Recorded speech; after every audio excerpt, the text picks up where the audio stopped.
Olá, uma ótima tarde a você, um ótimo início de semana.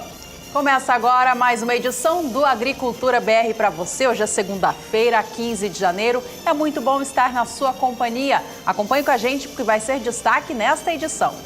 Destaque nessa edição para os números apresentados pelo Departamento de Agricultura norte-americano na última sexta-feira, que trouxeram uma queda forte em relação às exportações, estimativa de exportação de soja dos Estados Unidos e forte alta para o Brasil. A Agricultura BR recebe hoje no estúdio deputada federal Tereza Cristina para falar sobre os desdobramentos do Fundo Rural. Você vai acompanhar aqui no Agricultura BR como é que foi a moagem de cana-de-açúcar na segunda quinzena do mês de dezembro e o aumento de ATR concentrado sobre essa cana. E ainda nesta edição, exportações de algodão do Brasil podem crescer até 40% neste novo ciclo. O mercado já reage muito bem a essa expectativa. Mercado físico, mercado futuro e previsão do tempo. Começa agora o Agricultura BR.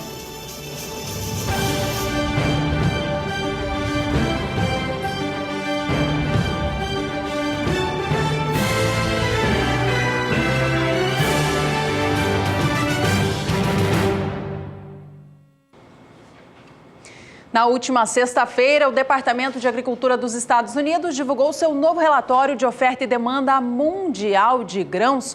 Os números mexeram com o mercado. Para a soja, o resultado deste último relatório foi positivo, fazendo com que a semana fechasse com um humor bem melhor do que a gente via nos últimos dias. Os dados apresentados pelo Departamento de Agricultura norte-americano nesta sexta-feira reduziram em quase 1 milhão de toneladas a estimativa de produção de soja norte-americana, derrubaram em 1.770.000 toneladas também a previsão de exportação daquele país. Aqui no Brasil, trouxe dados importantes como o aumento na estimativa de exportação brasileira de soja de 65 milhões e 500 mil toneladas para 67 milhões de toneladas de soja. Fabiano, outros dados importantes também foram divulgados nesta última sexta pelo órgão norte-americano, mas desta vez envolvendo o Brasil. O Departamento de Agricultura do país aumentou em 2 milhões de toneladas a projeção da safra de soja do Brasil, estimando agora ela em 110 milhões de toneladas. E aumentou também a projeção das exportações brasileiras, agora projetadas em 67 milhões de toneladas de soja. Todos estes números e muitos outros você acompanha ao longo desta edição aqui no Agricultura BR.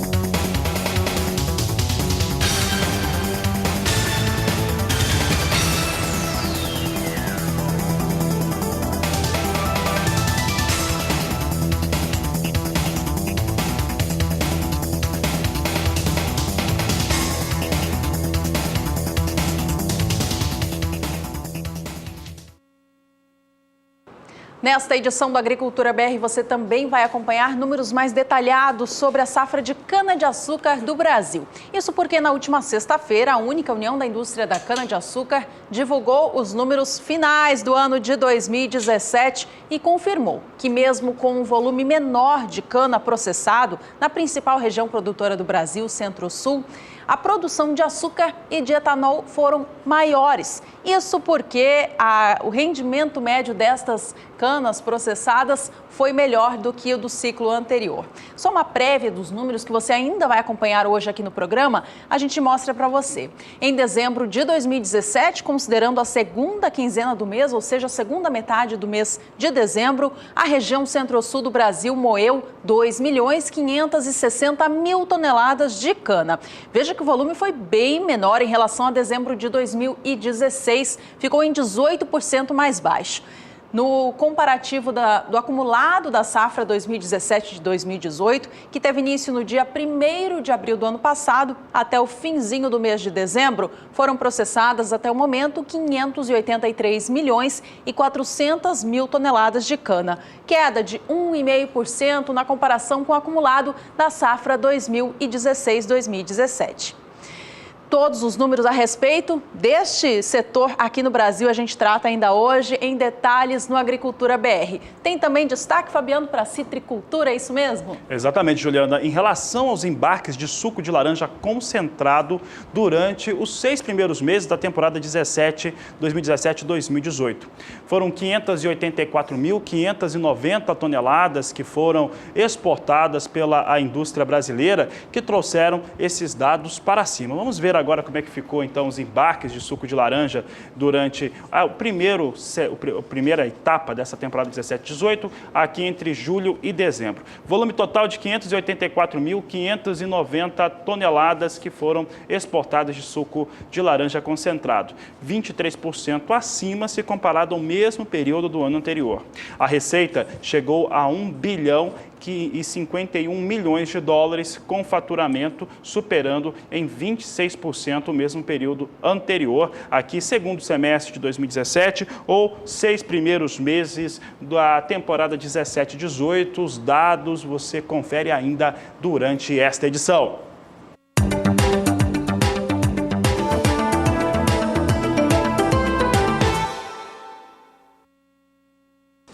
Notícias agora envolvendo a soja aqui no Brasil. O estado do Mato Grosso deu a largada na colheita da safra 2017-18. De acordo com o IMEA, o Instituto Mato Grossense de Economia Agropecuária, as atividades começaram oficialmente na semana passada. Na comparação com o ano passado, as atividades deram início uma semana antes. Então, esse ano tem sim atraso no início da colheita da oleaginosa. O atraso vem por conta do início da safra, onde faltou chuva na fase de plantio e isso acabou atrasando todo o desenvolvimento da cultura. Bom, Mato Grosso já dá início, então, às atividades de colheita. Vamos acompanhar os números de acordo com o IMEA. Até a última sexta-feira, dia 12 de janeiro, a área colhida alcançava 1,2% de tudo que foi plantado nesta nova safra. Na comparação com o ciclo 16-17, nesta mesma data do ano passado, a área colhida chegava a 5,3%, portanto, há um atraso interanual aí de cerca de 4 pontos percentuais. Vamos acompanhar mais dados, então, a respeito dessas lavouras de soja no estado do Mato Grosso. De acordo com o IMEA, a área que foi plantada foi de 9.424.000 hectares. A produtividade média esperada para este ciclo é de 54,12 sacas por hectare na média estadual. Se tudo isso der certo, a produção pode chegar aos 30.600.000 toneladas. Só não vai ser maior que a do ciclo passado, que foi recorde por conta do clima excepcional. De acordo com o IMEA, com exceção da região nordeste do Mato Grosso, todas as demais já deram início às atividades de colheita. Vamos saber como é que vem a situação de clima, principalmente as precipitações chuvosas sobre as áreas de produção no Brasil. Você confere agora na previsão do tempo.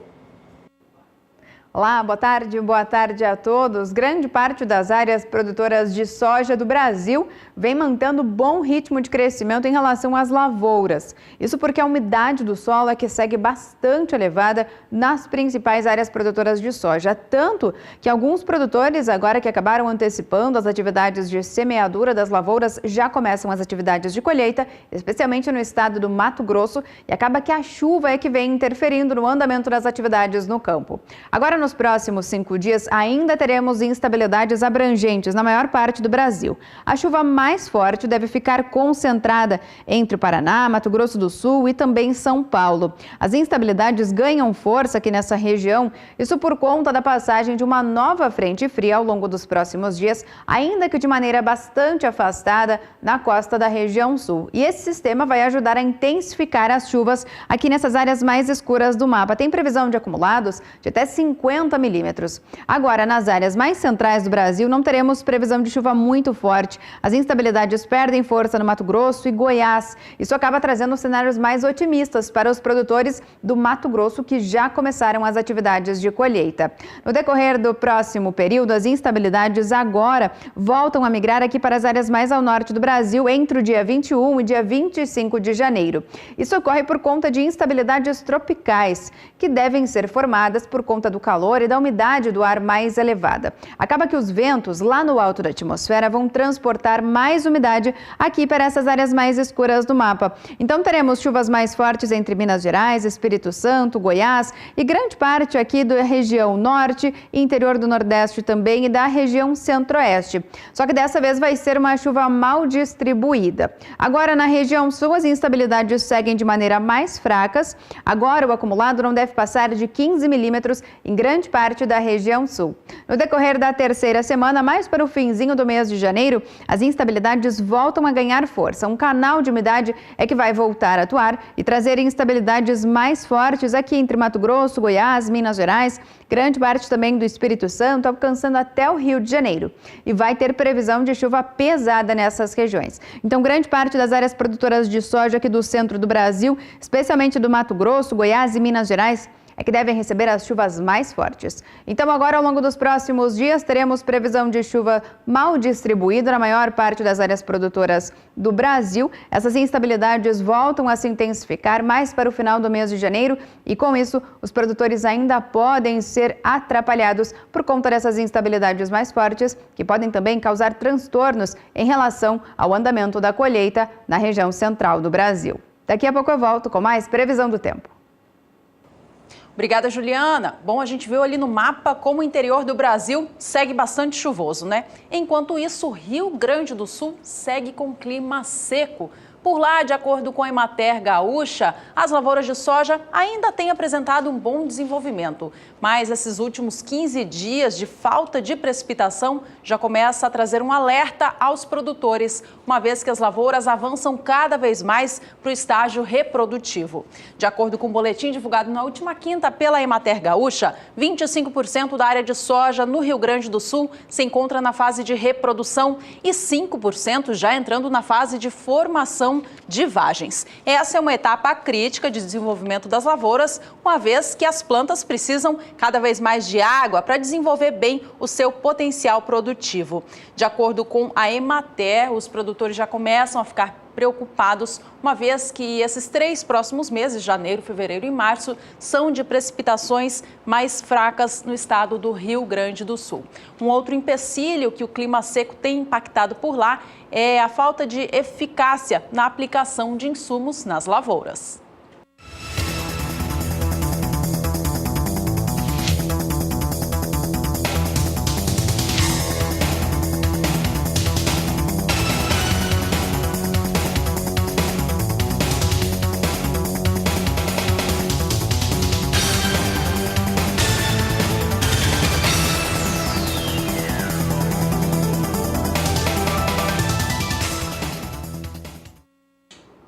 E agora a Agricultura BR fala a respeito do relatório de oferta e demanda apresentado pelo Departamento de Agricultura norte-americano nesta última sexta-feira.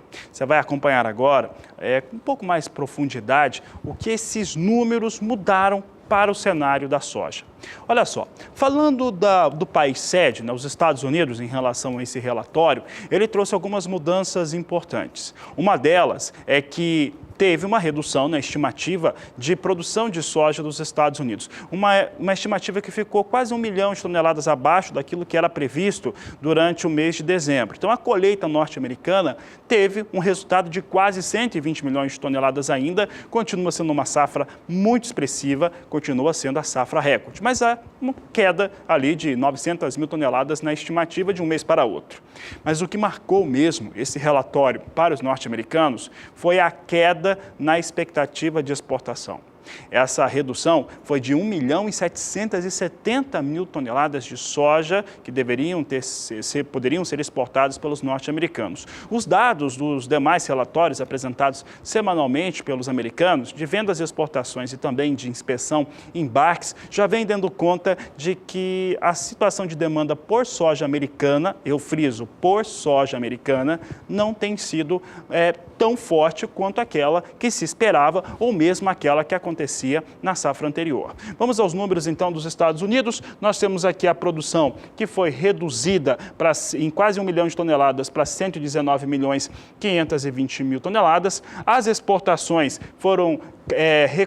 caíram 1 milhão e 770 mil toneladas para 58 milhões 790 mil toneladas. Os estoques com esse cenário todo subiram, mas subiram muito pouco. Subiram 600 mil toneladas para 12 milhões 790 mil toneladas, enquanto que o consumo permaneceu nos mesmos dados nos Estados Unidos, 56 milhões 830 mil toneladas de soja sendo consumidas por lá. Outro dado que chama a atenção, e nós começamos falando sobre ele, a respeito do resultado estimado de produção dos Estados Unidos nessa temporada 17-18. Juliana, independente dos números que foram apresentados, safra americana continua sendo, nessa temporada, a maior da história. Supera facilmente a da safra passada, que nós vamos rever aqui nos dados em relação à produção. O pessoal pode mudar agora o gráfico. Pode colocar aqui para nós o gráfico de produção dos Estados Unidos, volta para o estúdio, por favor, na qual a safra 17-18 supera em cerca de 3 milhões de toneladas a produção de soja norte-americana na temporada anterior. Se tiver aqui na tela, pode colocar para nós. Agora sim, se observa a temporada 15-16, teve uma produção que na época era recorde, 106 milhões 860 mil toneladas. 16-17 até então recorde também, 116 milhões 920 mil. Em dezembro passado, 120 milhões 440 mil toneladas. Cai agora quase 1 milhão de toneladas para 119 milhões 520 mil, ainda assim, safra recorde para os Estados Unidos. Bom, Fabiano, uma outra notícia positiva para o mercado internacional da soja, divulgada no último relatório, tem a ver com a Argentina. O país é o terceiro maior produtor mundial de soja, comercialmente falando, e por lá o que tem acontecido é o clima seco nos extremos norte e sul do país, o que tem afetado as atividades ainda de plantio deste novo ciclo, temporada 17-18. Tanto é que a Bolsa de Cereais de Buenos Aires, na última semana, ela confirmou a redução de 100 mil hectares a serem plantados a menos com soja no país por conta do término da janela ideal de plantio e essa falta de umidade nessas áreas que estão precisando de água. No último relatório, portanto, da última sexta do Departamento de Agricultura dos Estados Unidos, o órgão reduziu em 1 milhão de toneladas a expectativa de produção. Antes era estimada em 57 milhões de toneladas. Neste novo relatório, mudando o gráfico, a gente mostra que a produção argentina do grão está estimada em 56 milhões de toneladas. Aqui no gráfico a gente tem os números do Brasil, já já a gente trata de todos eles. Só reforçando aqui os dados da Argentina, então, produção de soja do país teve esse recuo de 57 para 56 milhões de toneladas. Os demais números a respeito da Argentina são os seguintes: exportações seguem mantidas em 8 milhões e meio de toneladas, os estoques em 36 milhões 170 mil e o consumo nacional em mais de 49 milhões de toneladas. Tá certo, Juliana. E olha só, esses números que foram apresentados, né, do relatório de oferta e demanda, eles trouxeram impacto positivo, principalmente sobre o Brasil. Nós vamos ver agora os números de oferta e demanda para o país, uma vez que teve alterações importantes. Essas alterações na temporada 17-18, comparado daquilo que acontecia em dezembro e agora para janeiro, elas trouxeram alterações para cima na estimativa de produção. A estimativa de produção subiu 2 milhões de toneladas no Brasil, mas as exportações subiram 1 milhão e 500 mil toneladas de soja. Mais do que trazer essas alterações para o país, ela mostra um cenário, principalmente quando vemos a América do Sul com a Argentina produzindo menos e também com os Estados Unidos com uma estimativa de exportar menos, apesar de globalmente, e você vai ver esses dados globais na Agricultura BR, continuar com a mesma situação de produção de soja, a mesma de exportação, a situação brasileira ficou melhor dentro desse cenário internacional no que se refere a preço e a expectativa de uma melhora para o preço pago da soja no Brasil. Vamos aos dados brasileiros aqui da oleaginosa. Nós trazemos aqui dados de produção, de exportação e também de consumo interno. Produção em 110 milhões de toneladas de soja.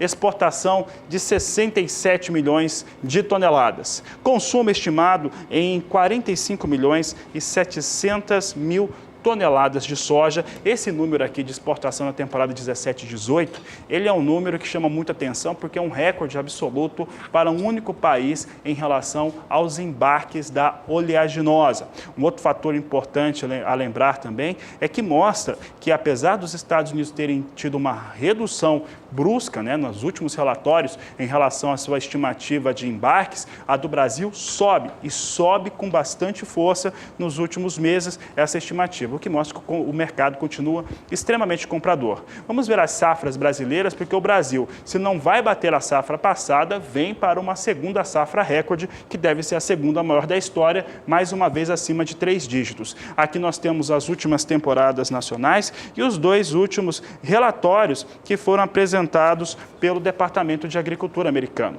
Na 15/16, 96.560.000 toneladas, a safra recorde do Brasil, safra passada, 114.100.000 toneladas, dezembro para 17/18, 108 milhões de toneladas, enquanto que janeiro estimado em 110 milhões de toneladas de soja. Um outro número que subiu para o Brasil foram os dados de exportação. Estes sim foram fantásticos. Enquanto a produção cresceu em 2 milhões de toneladas, a expectativa de vendas externas cresceu em 1,5 milhão. E é o número de exportação que realmente importa, né? A Secretaria de Comércio Exterior do Brasil até divulgou na primeira semana deste ano de 2018 o quanto que o Brasil, as expectativas em relação às exportações brasileiras em 67,5 milhões de toneladas. O Departamento de Agricultura dos Estados Unidos assimilou todos estes números de que as compras de soja do Brasil, estas sim, vêm aquecidas no mundo, enquanto a dos norte-americanos seguem bastante baixas. Com isso, o órgão elevou em 1,5 milhão de toneladas a projeção de vendas externas de soja do Brasil neste ciclo novo, temporada 17/18. Vamos rever os números, então, de como que o Brasil teve o seu desempenho nas exportações nos ciclos passados e as novas projeções para a temporada atual. Temporada 15/16, Brasil enviou ao exterior 54.380.000 toneladas do grão. Safra 16/17 foram 63.140.000 toneladas de soja. Ali, então, o Brasil já se consolidava como o maior exportador de soja do mundo, superando os Estados Unidos. Para o ciclo novo, temporada 17/18, no mês passado, em dezembro, o órgão norte-americano projetou exportações em 65.600.000 toneladas. E agora, no relatório de janeiro, na coluna em vermelho, a gente confirma que o órgão enxerga que as exportações de soja do Brasil serão ainda maiores, estimadas agora em 67 milhões de toneladas. Bom, ainda nesta edição, a gente traz os números globais para a safra de soja, temporada 17/18.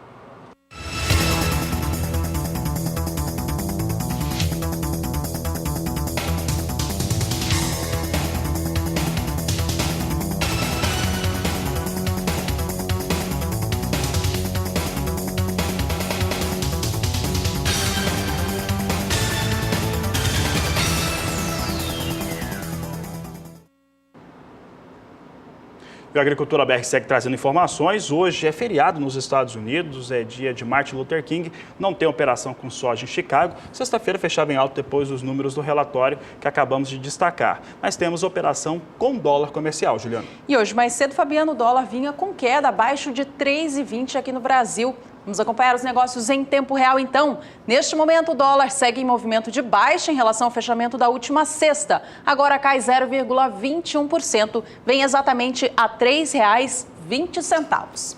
E o Agricultura BR vai agora fazer o primeiro intervalo desta edição. Daqui a pouco nós vamos conversar com a deputada federal Tereza Cristina Corrêa da Costa. O assunto é Fundo Rural e os vetos do presidente Michel Temer. Não saia daí, voltamos em instantes. A Agricultura BR fala agora sobre temas importantes para o agronegócio nacional, sobre o Fundo Rural e os vetos do presidente Michel Temer. Esse é o assunto da entrevista do Agricultura BR.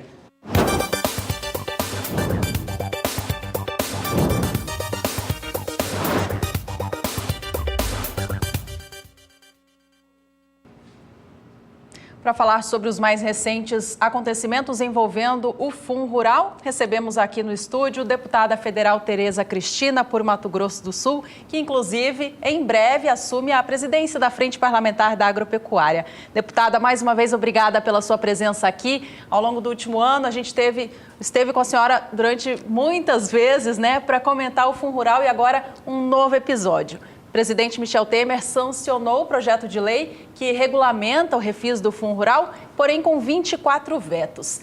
Em primeiro lugar, obrigada mais uma vez, uma boa tarde para você. Como foi visto o resultado dessa sanção? Bom, bom dia, Juliana, bom dia, Fabiano. É um prazer estar aqui. Desejar aí um feliz ano novo para todos que estão aqui nos assistindo, a toda a equipe aqui do Agricultura BR, do canal do Boi, enfim, dizer para vocês o seguinte, que foi um trabalho enorme, um tema polêmico, né? E tudo começou por uma decisão do Supremo Federal, nós não podemos esquecer disso. Uma decisão tardia, né, e, na minha opinião, equivocada. Quem sou eu para discutir o Supremo? Né? Eu sou engenheira agrônoma, mas durante quase 10 anos o Supremo, em todas as instâncias, o produtor rural, quando entrou com a ação contra a constitucionalidade do Fundo Rural, pedindo a inconstitucionalidade dessa contribuição social, porque tem que ficar bem claro, isso é uma contribuição social e que para o trabalhador rural, que o produtor paga. Ele não é beneficiado com isso, é para os seus funcionários e para os trabalhadores que muitas vezes nem pagam nada por esse tributo. Enfim, depois de quando veio essa decisão, pegou todo mundo de surpresa, porque as pessoas achavam que isso aí era uma coisa praticamente resolvida, que nós íamos ter a chancela só do Supremo Tribunal Federal. Recapitulando, então, deputada, né, em março do ano passado, né, o Supremo Tribunal Federal considerou novamente constitucional a cobrança. Exatamente. E aí veio toda essa bola de neve, né, que só foi crescendo. O que restou a nós, do Legislativo, achar uma solução com o Executivo ou um projeto de lei.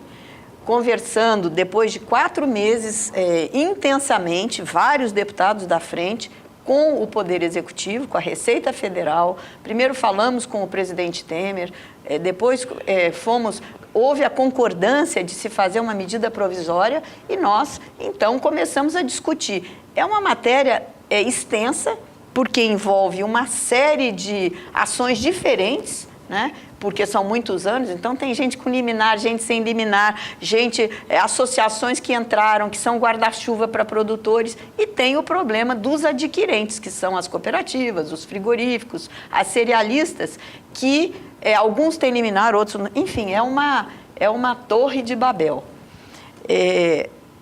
E muitos segmentos muito aflitos, principalmente aqueles que dependem de financiamento.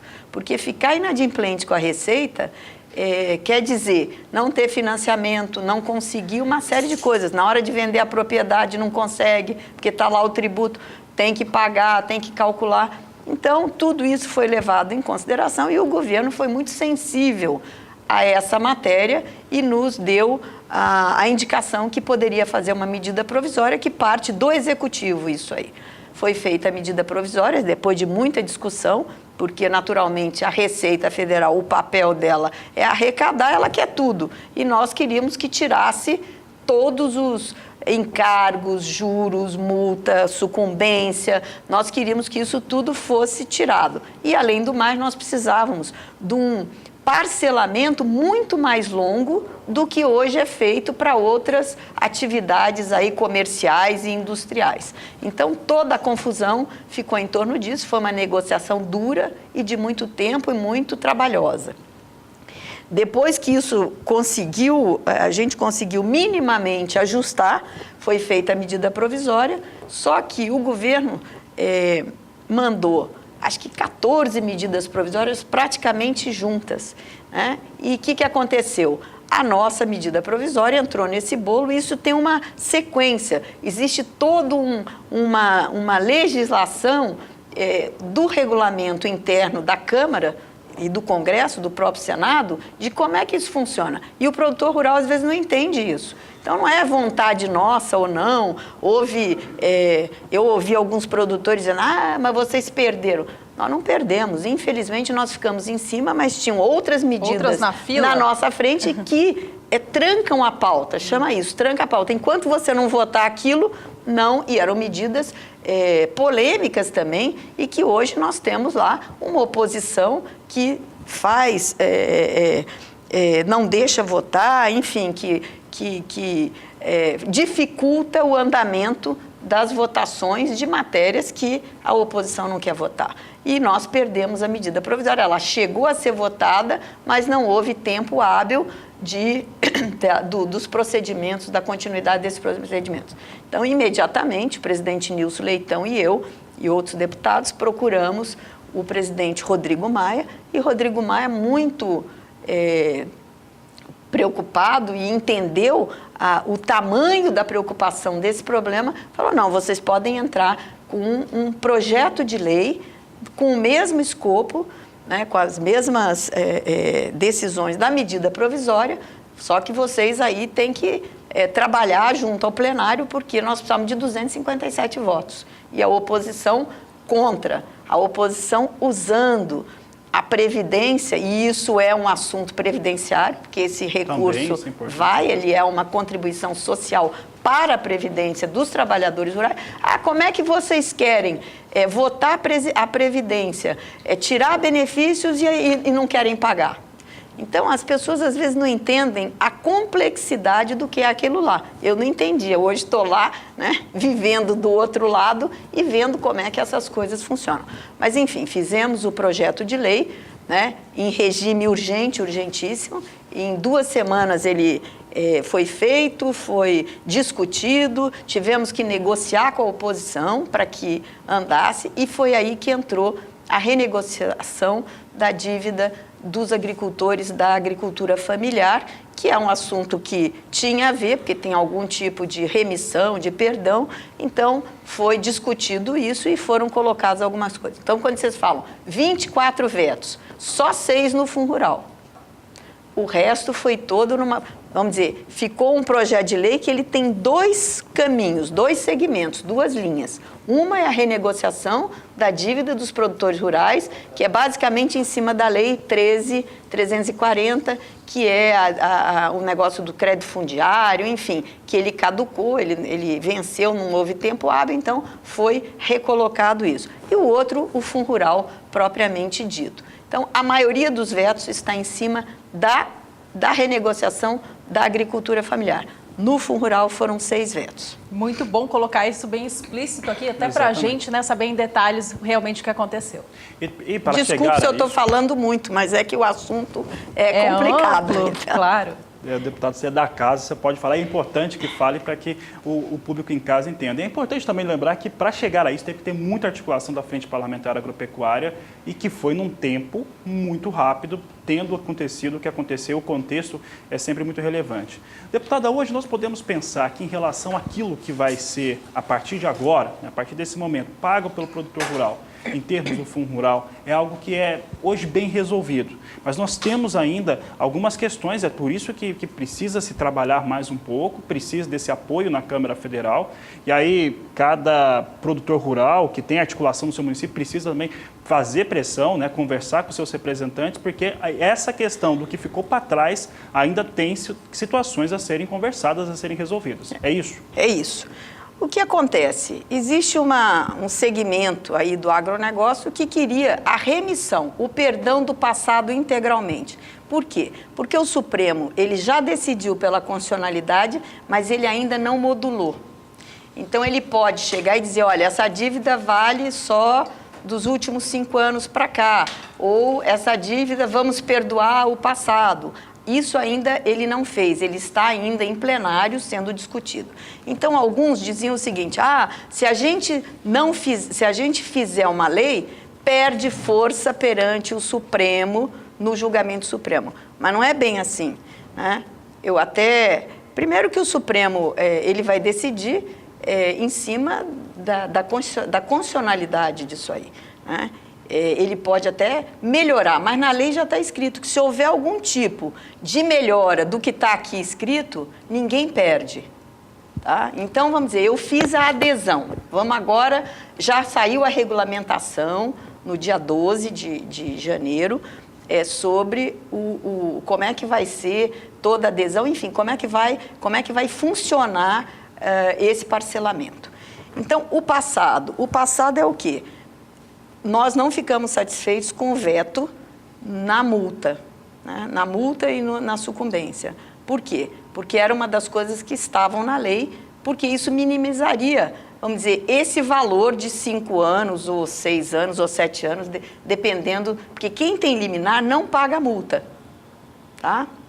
Tem isso também. Então, é complexo o assunto. É um assunto que eu até estou sugerindo, e nós já começamos lá na frente com os nossos técnicos, a escrever uma cartilha, né?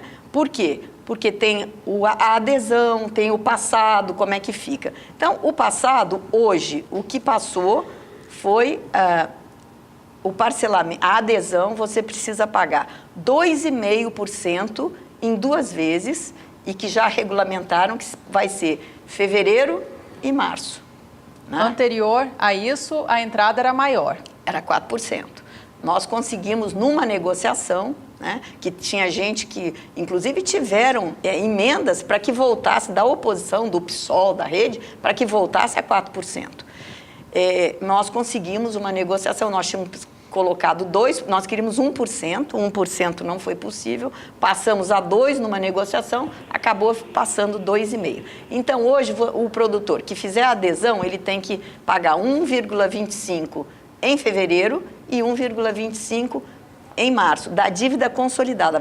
Ele vai declarar o que ele deve, tá? E depois isso aqui eu vou mandar para vocês o passo a passo, porque eu acho bom. Não sei como é que vocês podem fazer colocar isso. Nos portais do SDA, nas mídias sociais. Eu acho que seria muito importante. E nós também vamos divulgar o máximo possível. Mas assim, 1,25 é do valor cheio. Esse produtor tem como saber o valor cheio? Tem. Não, ele é que sabe. Ele que sabe. Ele que tem que pegar o imposto de renda dele e saber se ele teve liminar, se ele não tem liminar, entendeu? Se ele não tem nada, são os últimos 5 anos. Todas as vendas que ele fez na agricultura. Quem é agricultor e vende para as multinacionais, geralmente não tem esse débito, porque as multinacionais, até onde eu sei, a maioria descontou do produtor e recolheu para o governo. Então, esses não tem nada. Na pecuária é que nós temos um pouco mais de dificuldade. Por quê? A pecuária, você tem que pagar sobre a venda de gado magro. Então, você tem que pegar o seu imposto de renda, ir no seu contador e fazer esse levantamento dos últimos 5 anos. E aí, você vai à Receita e você faz uma autodeclaração. Aqui, eles estão dizendo, já tem aqui, mas olha o tanto de páginas que são, né? Depois eu vou passar para vocês colocarem o site da Receita, onde as pessoas podem entrar e, a partir do dia 1º de fevereiro, eles vão poder se encaminhar à Receita e fazer essas tratativas ou fazer via internet no site da Receita, específico para o Fundo Rural. Então, 2,5% para a adesão.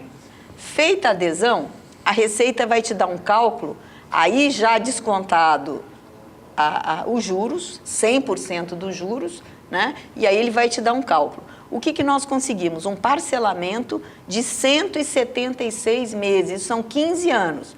Se quando chegar lá em 176 meses, ainda houver um resíduo, tem mais 60 meses para você poder liquidar esse débito do Fundo Rural.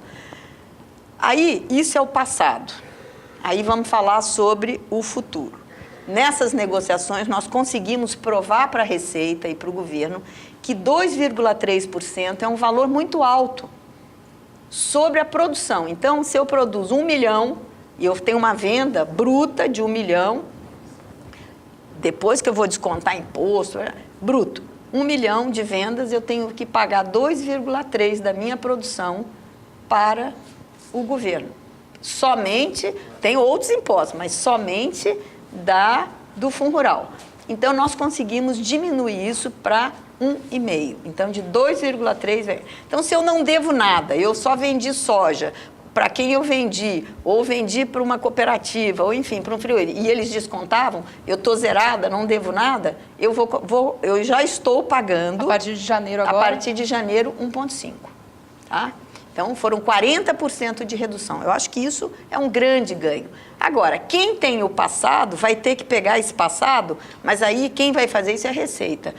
E o adquirente, ele vai ter 1,5% vai para o tributo novo, daqui para frente, e 0,8%, que vai voltar a 2,3%, vai para pagar o passado, que são esses 176 meses de parcelamento. Tá? Então, ele vai pagar em cada venda que ele fizer, 0,8 vai para o passado e 1,5 vai para o futuro. Então, é assim.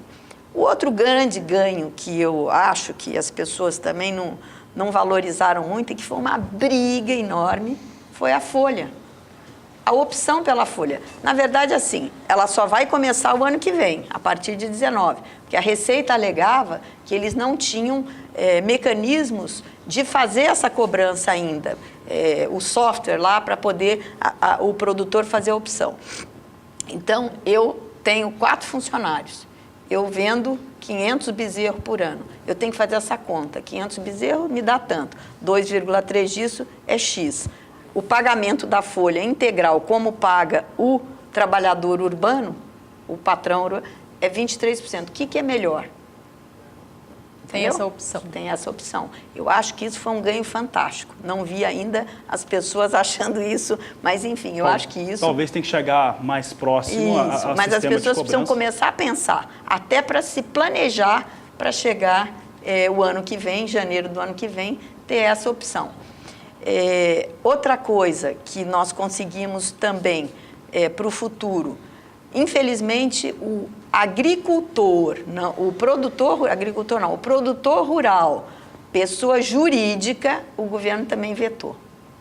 Tá nos vetos lá que a gente vai poder. Eu acho uma injustiça, porque ele paga um pouco mais, ele paga acho que não sei se agora é 2,5, e a gente deu a mesma proporção de desconto do produtor pessoa física para ele. Tá? Então, esse foi um dos vetos do presidente. Vetos, é o segundo veto. Então, foram as multas, a pessoa física, daqui a pouco eu lembro, que mais? Vamos continuar.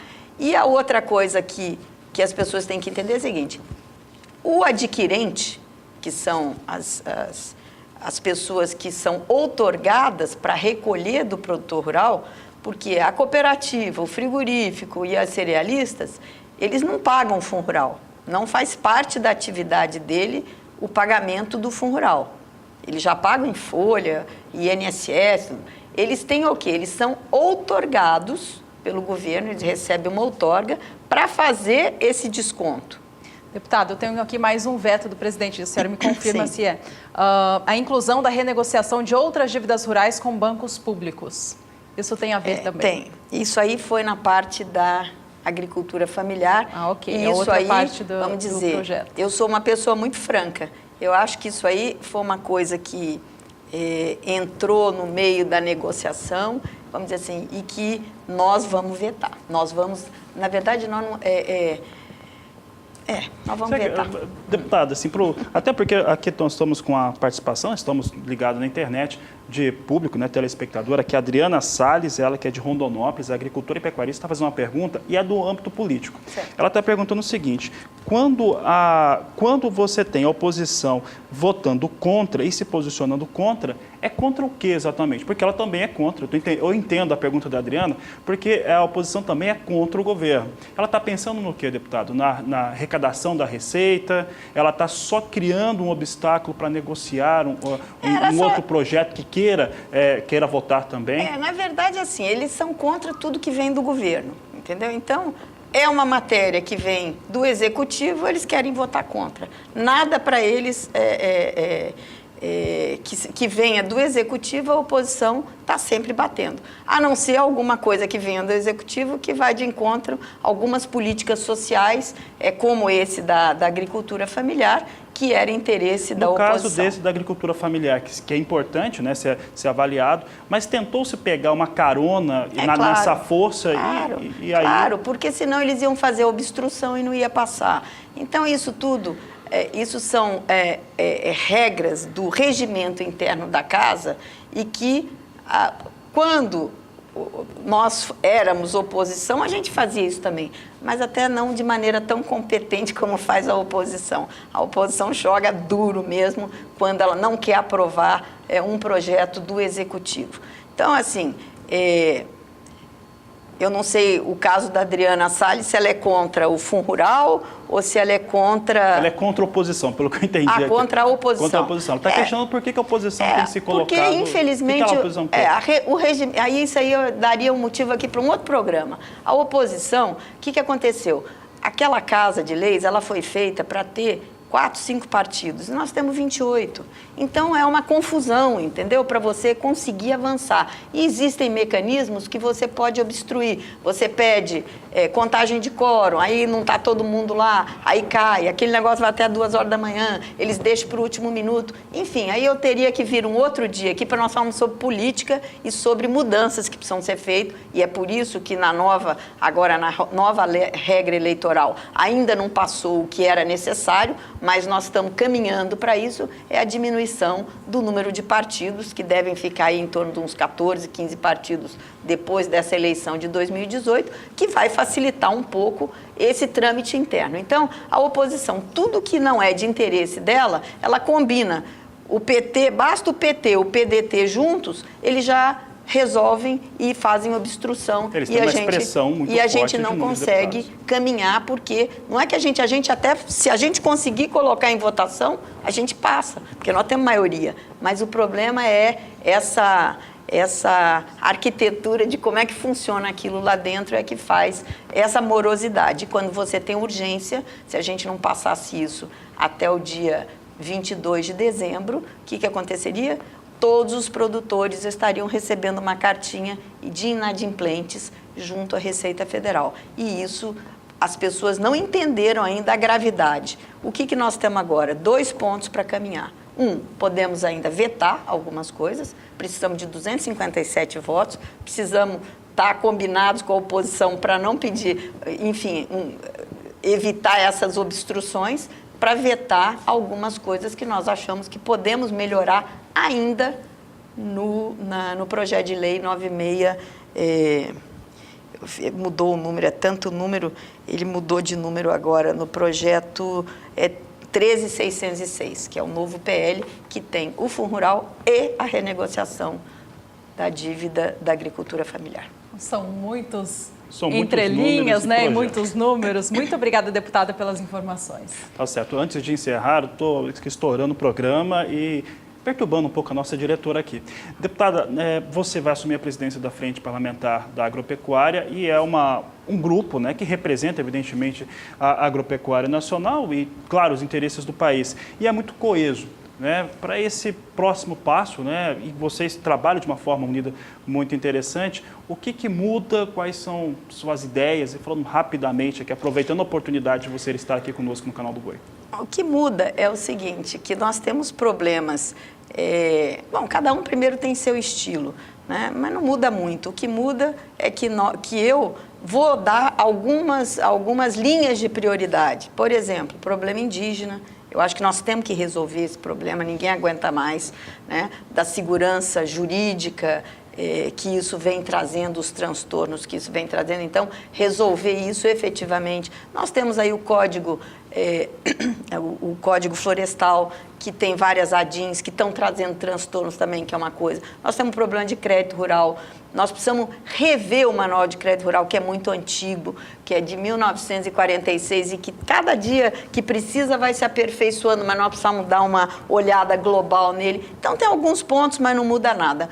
O que a gente precisa é apoio desses deputados que dão suporte à Frente Parlamentar da Agricultura, ver se a gente se junta cada vez mais para enfrentarmos os problemas que vêm aí.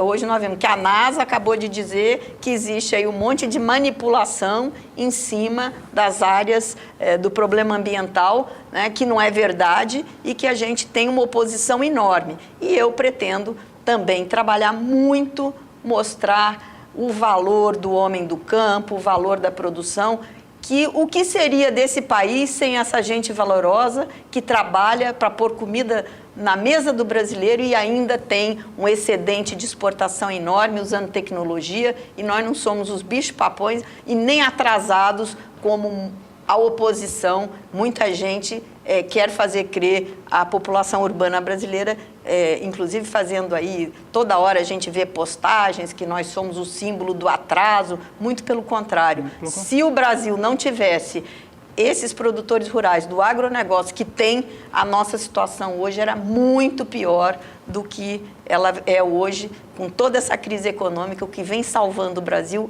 é a agricultura, a pecuária, o agronegócio brasileiro. Obrigado, deputada. Já fica o convite para você voltar, fazer uma outra entrevista, já falando mais sobre a Frente Parlamentar Agropecuária. Obrigado pela sua participação. Muito obrigada, e eu vou mandar para vocês, para que vocês possam divulgar maciçamente para os produtores as regras da regulamentação da Lei 13.606. Deputada, parabéns pelo trabalho duro em cima do Fundo Rural e boa sorte à frente da Frente Parlamentar da Agropecuária. Muito obrigada, Gili. E o Agricultura BR vai agora para mais um rápido intervalo comercial. Ainda nessa edição você vê informações sobre a expectativa de exportação de algodão do Brasil neste ciclo novo. Aproveite para entrar em contato, nosso WhatsApp é o 67996562266. O assunto agora é o setor sucroenergético e os dados da Única em relação à segunda quinzena do mês de dezembro. Uma quinzena que teve uma redução na moagem da cana-de-açúcar, que foi compensada pela melhor qualidade desta mesma cana. Vamos ver os números que foram apresentados pela associação que representam a Associação dos Produtores. Você observa aqui que durante essa segunda quinzena do mês de dezembro, teve uma moagem de cana-de-açúcar de 2.560.000 toneladas de cana, uma redução de 18% se comparado ao mesmo período do ano passado. Já na safra 17/18, moagem alcança 583.400.000 toneladas, com queda de 1,5% para o total. Em contrapartida, e aí que nós falamos sobre essa melhor qualidade da cana, em contrapartida houve um aumento no ATR, o açúcar total reduzido encontrado. Ele foi um aumento de 16,3% durante esse período final do mês de dezembro e acabou compensando essa redução no volume de moagem. Observamos aqui os dados relacionados à cana-de-açúcar. O pessoal pode mudar aqui na tela o que aconteceu. Aqui nós já temos segunda quinzena de 2017, ficando com 145,74 kg por tonelada, uma alta de 16,3%, bastante elevada em relação àquilo que acontecia ao mesmo período do ano passado. Já 17/18 está com uma média, temporada inteira, de 137,32 kg por tonelada de ATR, uma alta de 2,6% quando comparado ao mesmo período do último ano ou a temporada anterior.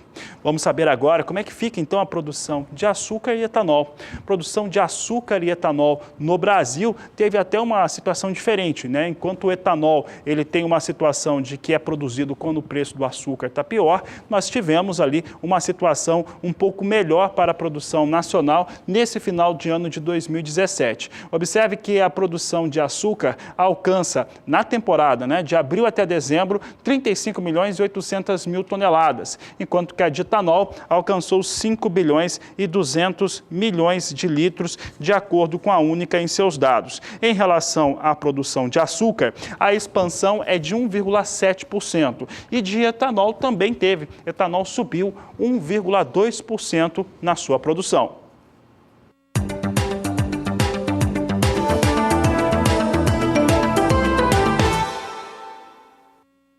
Vamos falar um pouquinho de milho agora. O Rio Grande do Sul está colhendo a safra de verão. De acordo com a Emater, 10% da área que foi plantada já se encontra fora dos campos.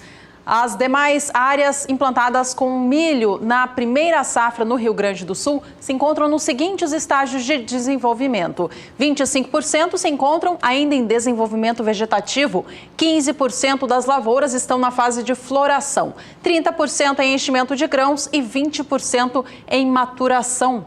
De acordo com a Emater do Rio Grande do Sul, o rendimento médio que está sendo observado nessas primeiras áreas colhidas está dentro do esperado. Ele gira entre 6 a até 7 mil quilos por hectare, de acordo com a Emater Gaúcha. Mas a preocupação dos produtores gira em torno daquelas áreas que estão ainda entre o desenvolvimento vegetativo e floração, que somam 40%. O clima seco no Rio Grande do Sul persiste e a preocupação em relação a essas áreas que estão ainda na fase inicial de desenvolvimento já começa a chamar a atenção. De acordo com a Emater, é possível que o rendimento médio destas que vão se desenvolver mais para frente fique abaixo do esperado.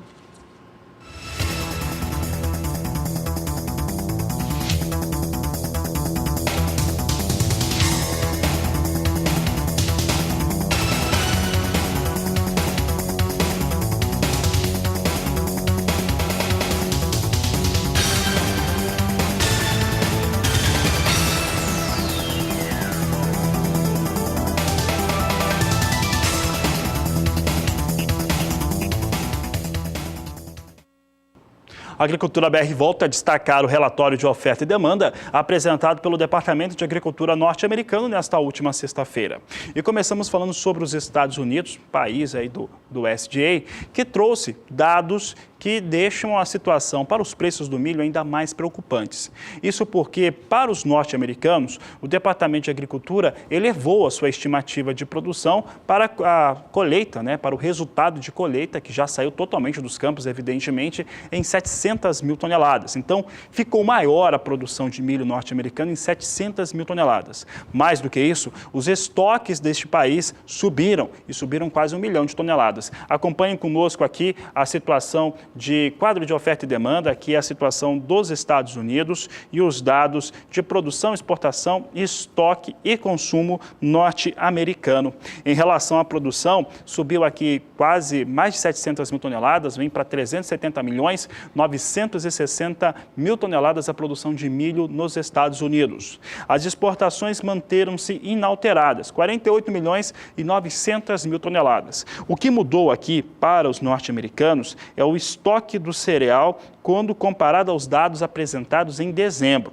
De dezembro para janeiro, a estimativa de estoque nos Estados Unidos sobe 62 milhões 930 mil toneladas. É um estoque bastante alto dos Estados Unidos. É o grande caixa forte de milho do mundo. Consumo nos Estados Unidos manteve-se também sem alteração, consumo total de 318 milhões 660 mil toneladas. Para o cenário de oferta e demanda do milho no Brasil, o relatório da última sexta não trouxe alterações em relação aos números apresentados em dezembro do ano passado. A produção de milho do Brasil no ciclo 17-18 continua projetada pelo órgão em 95 milhões de toneladas, as exportações em 34 milhões e o consumo em 61 milhões e meio de toneladas do cereal. Juliana, para a Argentina também não teve nenhuma alteração, assim como no Brasil. Dados iguais àqueles que eram apresentados em dezembro. Nós destacamos aqui a produção argentina em 42 milhões de toneladas. As exportações mantêm-se com expectativa de 29 milhões de toneladas. Consumo interno no país vizinho, na Argentina, em 6 milhões 270 mil toneladas de milho.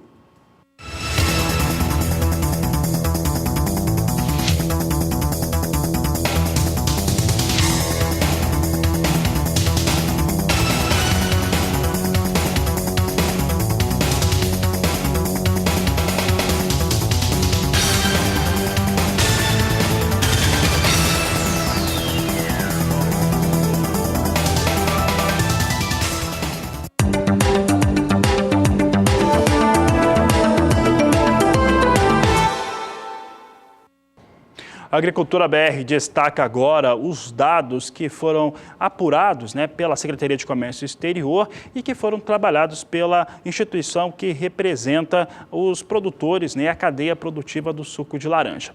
Ela está em torno dos 6 primeiros meses da temporada 17-18 das exportações brasileiras de suco de laranja concentrado. Vem num ótimo volume esses dados, é o que nós vamos mostrar agora no Agricultura BR. Dados para 6 meses da temporada 17-18, portanto, o segundo semestre do ano passado. Concentração aqui de julho a dezembro, teve um volume total de exportação de 584.590 toneladas. Um aumento frente ao mesmo período do ano anterior de 23%. A receita chega a 1 bilhão e 51 milhões de reais, valor 26% acima do que foi exportado um ano antes. Portanto, dados que vêm com bastante expressão no que diz respeito aos embarques brasileiros de suco de laranja concentrado. Um outro dado que também é importante trazermos aqui no Agricultura BR, para quem que faz parte dessa cadeia produtiva, é em relação aos embarques para os principais destinos. É importante lembrar que desse volume todo que nós destacamos agora, 70% vai para a União Europeia. Observe aqui conosco os 3 principais destinos do suco de laranja concentrado do Brasil no segundo semestre de 2017 ou os 6 primeiros meses da temporada 17-18. Para a União Europeia, que compra cerca de 70% do suco de laranja brasileiro, as exportações somaram 361.934 toneladas, um avanço de 23% frente ao volume da safra anterior. Em termos de valor, é possível observar uma valorização de 29% se comparada à safra 16-17. Nos Estados Unidos, chama bastante atenção que recebeu 151.260 toneladas, frente a 106.967 toneladas no mesmo período na safra anterior, 41% a mais. Em valor, os embarques totalizaram 241.545 mil dólares nos primeiros 6 meses do ano, um avanço de 22%. Um dado interessante aqui sobre o que foi embarcado para os Estados Unidos é que esse volume pode ser ainda maior. O Brasil tem uma tendência a crescer nos embarques de suco de laranja para os norte-americanos. Aonde caiu foi aqui na terceira posição o Japão. O Japão teve uma redução, pode colocar em tela, 18.290 toneladas foram embarcadas para o Japão, um recuo de 4%. O faturamento é que aumentou 12% para 34.471.000 dólares.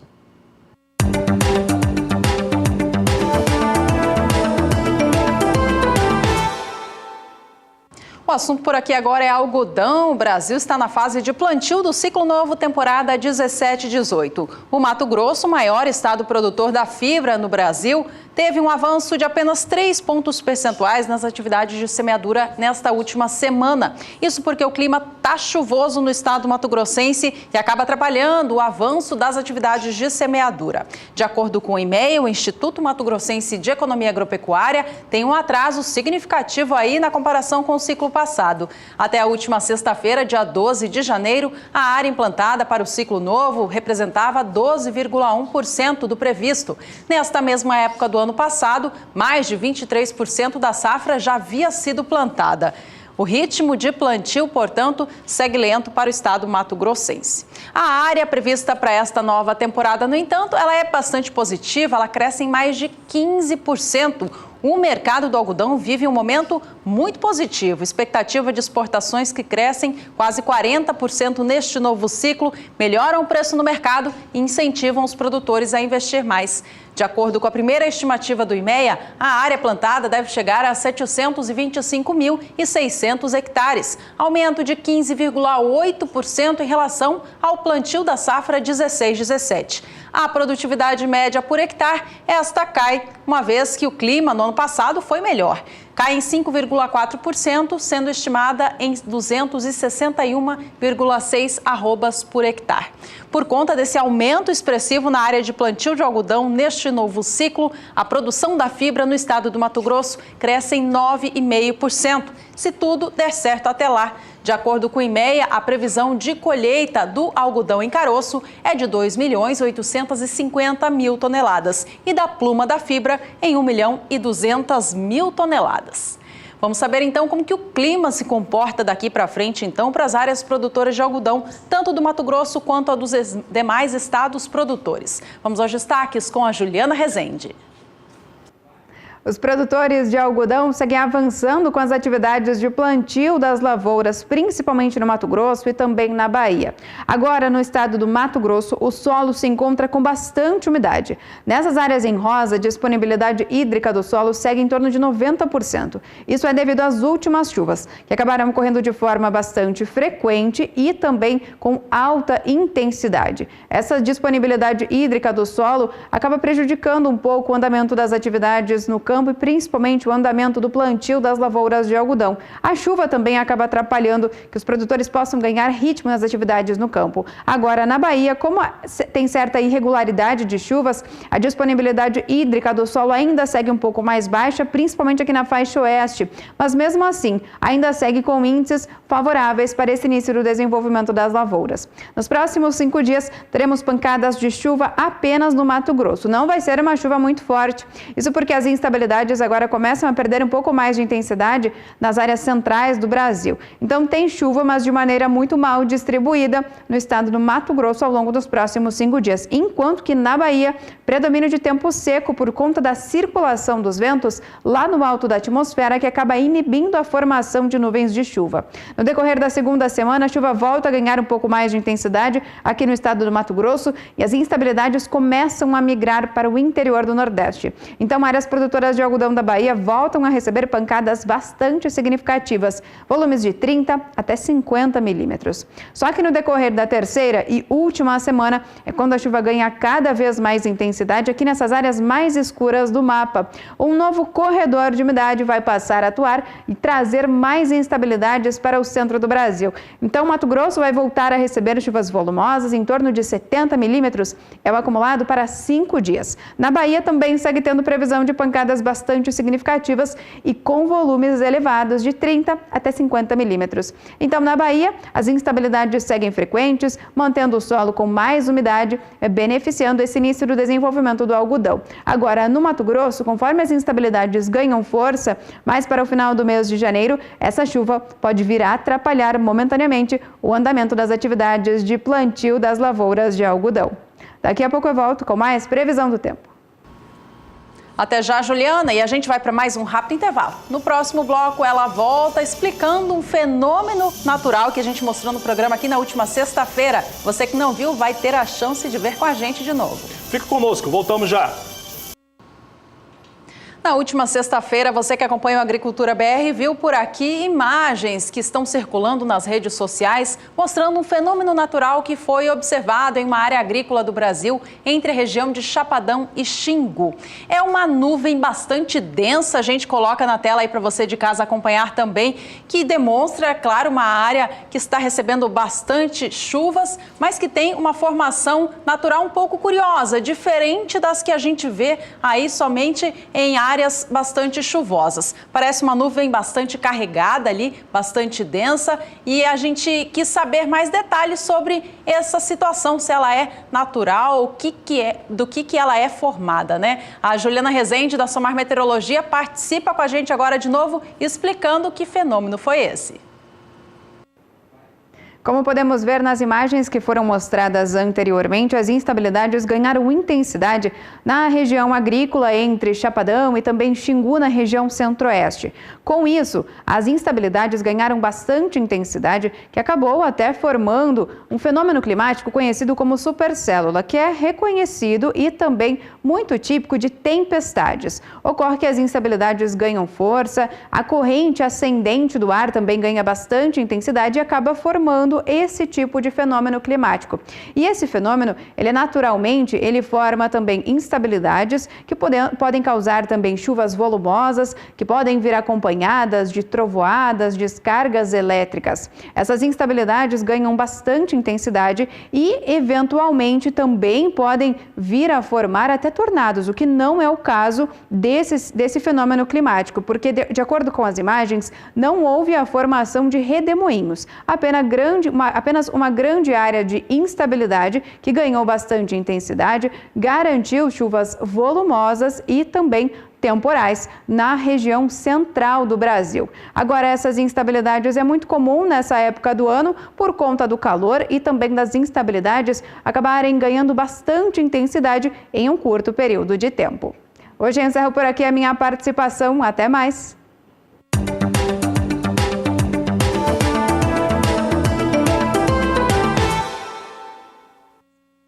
Números finais do Agricultura BR dessa edição. A gente mostra agora o relatório dos Estados Unidos da última sexta-feira e a visão do órgão para o quadro de oferta e demanda mundial de milho. De acordo com os novos números, houve uma redução na expectativa de produção global do cereal. Ainda assim, o mundo produz muito milho. A gente acompanha neste quadro agora quais são os mais recentes números projetados. A produção sofreu uma redução de 200 mil toneladas frente aos números divulgados em dezembro. Agora é estimada em 1.044.560.000 toneladas, um número bastante volumoso.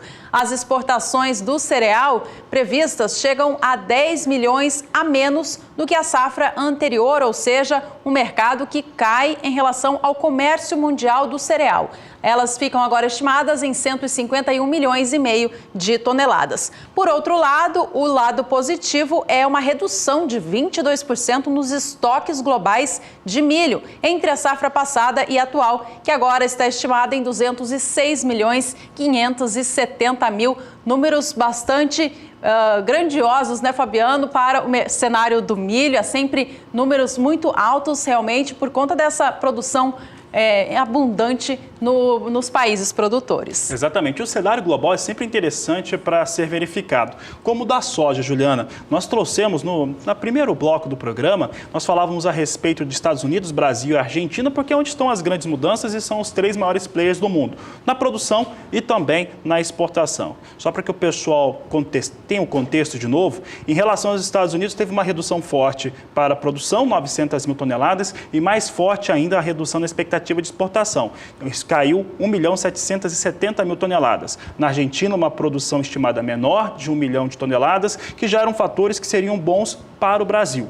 Aí vem os dados brasileiros, com 1,5 milhão de toneladas a mais na estimativa de exportação, chegando a 67, e uma produção no Brasil que subiu na estimativa de 108 para 110 milhões de toneladas. Em resumo, Juliana, os números globais ficaram exatamente a mesma coisa, quando pega o mundo todo, produção, exportação, estoque, ficou exatamente ou praticamente a mesma coisa que em dezembro. Vejamos aqui os dados, que aqui os dados em relação à oferta e demanda global praticamente não se alteram. A produção estimada em 348.570.000 toneladas, sem alteração, em linha com aquilo que foi apresentado em dezembro. Exportação também em linha com aquilo que tinha em dezembro, 152.190.000 toneladas. E estoques internacionais de soja, 98.570.000 toneladas. Então, de um mês para o outro, quando se fala dos números globais sem alteração, entre os países, grandes mudanças e que devem favorecer a soja brasileira. E com estes números, a gente encerra aqui mais uma edição do Agricultura BR para você. Muito obrigada pela sua companhia. Não se esqueça que a terceira edição, que traz o resumo do dia, acontece às 5h20 da tarde, pelo horário de Brasília. Até a próxima. Este é o Agricultura BR. A inteligência e a transparência do agronegócio sempre com você. A todos uma ótima tarde e até mais.